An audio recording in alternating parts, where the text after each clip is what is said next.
Hey, thanks for watching Four Color Commentary. This is Mark Allen again, and I just wanted to share with you some more gimmicks and obscurities. But first, back here behind me, Matt, back here behind me, you see some wall art that in the house that we're living in right now. I'm not able to have everything up that I would like, but I did want to have some stuff up in the background rather than just the white boxes. I'm not big on hanging my comics up, putting my comics up, but I do like to have some comic art, and a couple of these are pretty important to me. This one right here is actually the Return of the Mucker is what this piece is called, and it is a Frazetta piece. Now this is just a print, an old print that used to hang in my local comic shop, Comic Empire of Tulsa, and that's the shop I still, even though it's not exactly local for us, I still buy from that comic shop. Mike McCormick's a great guy, but I always loved this Frazetta piece for years. Hung in his comic shop. It'll always be in my possession until it goes to one of my boys, and we'll go from there. But anyway, I always loved Frazetta stuff, and there's a lot of Frazetta stuff, of course, that isn't family friendly, but this one is great, fantastic, very emotive piece, and we like that one. And then also have back here behind me here painted the cover for the graphic novel, Jack Kirby graphic novel, The Hunger Dogs, which, if I'm not mistaken, was the last installment by Jack Kirby of the Fourth World saga. But just that really neat painted cover by Kirby and Theakston, Mark Theakston, I believe that's right. Someone check me on that. But Theakston being the inker on that, or the painter on that. Anyway, just a great piece, and not easy to find. That's the promo poster for the graphic novel. Of course, have a Hulkbuster Iron Man up here, Jada figure, and Prince Valiant shield from the 50s. But this is actually metal, which is always just kind of cool. Those are actually very affordable on eBay. You can find those, and you won't break the bank on those. It'd be kind of cool if you like Prince Valiant at all, like how Foster's work. That's a really neat one to have. But mine does have one of the broken strap back here, but that's okay because it just kind of is display only. But anyway, neat pieces back there in the background. But that's just beside the point. I did want to share a few, again, gimmicks and obscurities. I've explained before that I like gimmick covers. And actually, this one just recently came in the mail. eBay purchase. I don't follow Action right now, Action Comics, but DC's been doing a lot of these foil covers, these enhanced covers. This one, just personally, I wanted to have because of that wonderful Steve Rude art, but also just the foil cover just made it a must-have for me. Now I'm a bit of a cheapskate. I generally don't, spend a lot for my gimmick covers. I hit the dollar boxes a lot, but this one was just a must-have for me. And so I wanted to share that. But here's a few just right out of the comic boxes. And as far as obscurities, here's a limited series you may not know about, may not have heard of before, and I have just featured a video review from a while back on this series. This is Marvel's Amazing High Adventure, which was published in 1984.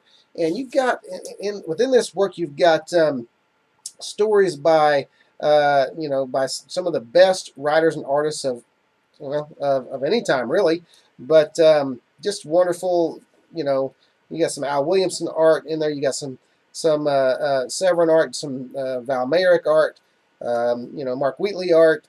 You've got John Bolton, Steve Bissett, as far as artists, and just got some wonderful writers working on there as well. But there's some neat covers. There's a Sienkiewicz cover to #1. And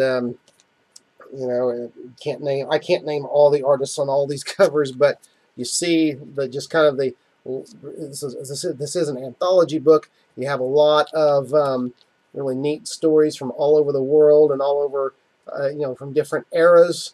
Now that I believe is a Bolton cover on #4, the cover of #4, but I'm not sure either whether it's Bolton or not. That's a beautiful, beautiful cover, painted cover, and then you got a Red Baron cover there on #5, and just kind of a neat, lots of neat stories in there. Amazing High Adventure. If you've never checked that out, do so, because that is a great book. Now, pointed out a Cyber Rat on the live stream that I did a while back, a few days ago. which didn't turn out really well. I think I like the videos better until we get a better signal. I'm not going to do a whole lot of live streams, but showed some cyber rad, a couple of cyber rad foil covers with holograms.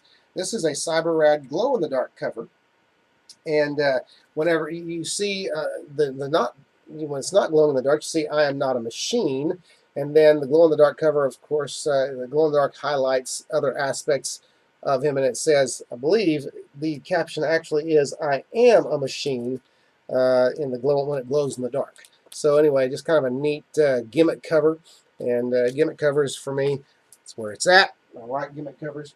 Speaking of gimmick covers, back when Marvel was doing, in the 90s when they were doing their 2099 books, Doom 2099, I know some people that was their favorite book. I know the talk today is all about Spider-Man 2099 because of the end credits post credits scene of with Spider-Man 2099 in the Spider-Verse animated feature. But Doom 2099 was actually a favorite of a lot of fans, and had some wonderful Pat Broderick art all throughout, and in the end. Some of the final issues even had some John Buscema art. But this is one of my favorite foil covers, excuse me, and it is a Doom 2099 issue 29. And it's just kind of a really neat, chromium cover. Some people call these chromium, some people call them foil. I try to call them chromium, but Doom up there on Mount Rushmore, just kind of a striking image. But neat book. And again, from this point, every one of these gimmick covers after the action, including the cyber ad, every one of them I got for $1 boxes. When you dig, and you don't mind digging, you can find some good stuff.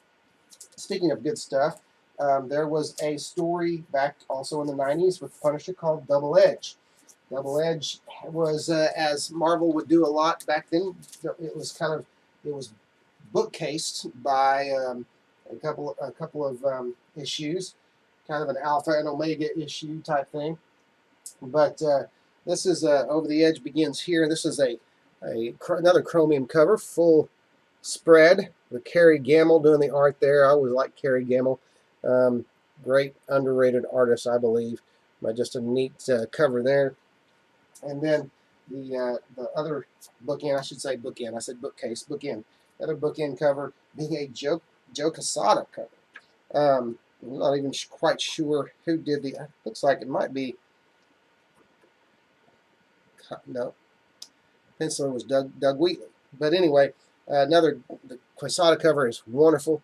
Again, chromium cover and just a neat double edge, double spread cover. Chromium all the way. Love the chromium covers. I'll buy chromium covers of titles that I don't even buy the titles. I mean, obviously, when I'm getting them for $1, I don't always even read them. It's just they have the beautiful cover. I'm paying for the art and the gimmick, and that's the story. They go back and they go in a box, and then I show them off like this. All right. Very obscure here. Very obscure. A couple of independents from 1975. Issue 1 is 1975. I haven't even looked these up in my CLZ Comics. I haven't tried to enter them yet. By the way, if you don't use a comics app, CLZ is a fantastic app for cataloging and keeping track of your comics. But so I don't know if they're in CLZ or not, but this is the Enforcers. Well, the first issue was a black and white issue with the cover being the same paper, the same quality paper as the rest of the book. These are created by, written, drawn, and inked by Larry Houston, okay, who still, I believe, does comics work today, and signed by Larry Houston. Right there. I don't know how clear that's coming through, but anyway, there's the cover. To see obviously see some Kirby influence in there. But anyway, so I like independents. I like, especially from back a few decades. I like grabbing these independents. But the second one, actually, they upgraded to color, a color cover. Anyway, and black and white interiors, but a color cover. Actually, not a bad. Another cover by Larry Houston, inked by Keith Pollard, and not a bad cover. Kind of striking and attractive. But again, this was another. This one was also signed. Only it was signed on the inside front page by Larry Houston. And so I like signed comics, and when they're small press comics, it's kind of, you can kind of count on the fact that is the creator's signature. But again, got these out of a dollar box long ago. And a couple of things to note: there is actually some Alfredo Alcala art in here, just promo art. Something happened to my focus there. Hopefully, we'll get that focus back soon. But it's kind of a neat little Alfredo Alcala promo piece there. Original artwork for sale. And so anyway, neat stuff to find there in a dollar box. Excalibur, another of those X-Men foil or X-Men hologram covers from the 90s.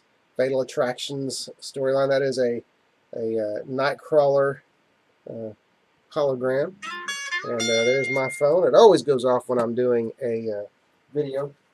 Now, as far as gimmick covers, another gimmick cover that that I really like is from Fantastic Four number 371. Having just said that, a lot of you probably know what this is. Fantastic Four number 371, which first print was a pure white cover. And I'll try to get the light to hit that just right so you can see that it is the Human Torch on there. All right. And Human Torch flying at you. Now, these are not always easy to come by, but again, I found these in dollar boxes. And at a time when they were difficult to find, and they were selling on eBay for $6 or $7 a pop. But I actually have two of those. I actually have that's the direct edition, and I have actually the newsstand version with the UPC down there in the corner. And you can see that there, and you can see again there. There's a good shot. You can tell it's the Human Torch on there flying at you. And then they did a second print of that, which was a red cover. The interesting thing about this, the red cover obviously shows the image much better. But I only have one of the second print. As you know, a lot of times second print is a smaller print, not easy to find. And I have 5 for the first print, with 1 or maybe 2 newsstand versions, but only one of the second print, the red cover, which I'd like to have a few more of those. Now, speaking of the Human Torch and gimmick covers, I like the storyline that led up to several years ago, the death of the Human Torch. What they did was they did a montage of Torch images, starting with issue 583, leading up to his death in issue 587. But the first one is a John Romita, I believe that's John Romita. It may be Kirby inked by Romita, but I believe that's a John Romita Human Torch image. And so there was that one I really liked. I liked that they did all of these images from different eras of Fantastic Four. That one being the John Byrne, which of course was just about my favorite run of Fantastic Four, was the John Byrne run. I mean, it really is. I won't say the best. My favorite, not the best. The best being Stan Lee and Jack Kirby run, but John Byrne did a lot of homage, paid a lot of homage to the Lee and Kirby run, and I think he considered it the best run. These last two, I don't know who these artists are, but there's, again, striking images of the Torch in different eras, a more realistic version. You need something, bub? Okay, that's all right. Just Isaiah off camera, they're playing with a drone that a friend gave them a few days ago, which was great. And then another image of the Human Torch. Very, very human-like there, not obscured by the flame. But I don't know, again, I don't know who these artists are. Maybe the last two, maybe some of you all out there know and can tell me. And then culminated in 587, great kind of virgin cover there with, just the Fantastic Four symbol and everything, all the members being attacked. And that is, I believe that's an Alan Davis cover, but hard to tell. And then I do, of course, have the bagged version. Unfortunately, what I found a while back when I checked it to see if it was the special, very rare variant of that issue, the bag had already been opened, and it's not the rare variant. So anyway, that's okay. I like the variants. I like the gimmick covers. Now, back to Obscurities. Here is a reprint of a classic Fantastic Four story, and it's let's see which issues exactly it's reprinted from. Well, it's reprinted from. Well, it doesn't say which issues, and I don't want to read the indicia to find out for sure. But it's an early Submariner story, and a couple of different stories in there. But what's wonderful about this book is the amazing John Byrne cover, double spread cover, front and back. Done in that, doing the designs of the, based off of Jack Kirby's designs, obviously more, and just a great, especially the vehicles, the landing vehicles, ships, submarines, everything. It's a great John Byrne piece, and reprinting, of course, a classic Jack Kirby story, Stanley Jack Kirby story, and then you have the great John Byrne pinups in the back with every member of the Fantastic Four. And again, especially with Sue Storm there, you can see that he is paying homage to Jack Kirby. John Byrne's paying homage to Jack Kirby. And, just with the imagery and such. And with the Thing, not so much with the Torch and Mr. Fantastic, but the Thing is obviously hearkening back to the Jack Kirby Thing. But love that. Great stuff. And that's just another obscurity that you might not know was out there. I like reprints of classic Marvel stories, and of course with the what are they called? What are the books called? The dollar books that they're reprinting, just reprinting Marvel stories. True Believers. Those are selling like hotcakes. Now, obviously, just $1 a piece, but I found this in a dollar box, and sometimes you can find good stuff in a dollar box. So if you see that, just know that that is a reprinted Lee and Kirby story. Finally, last book.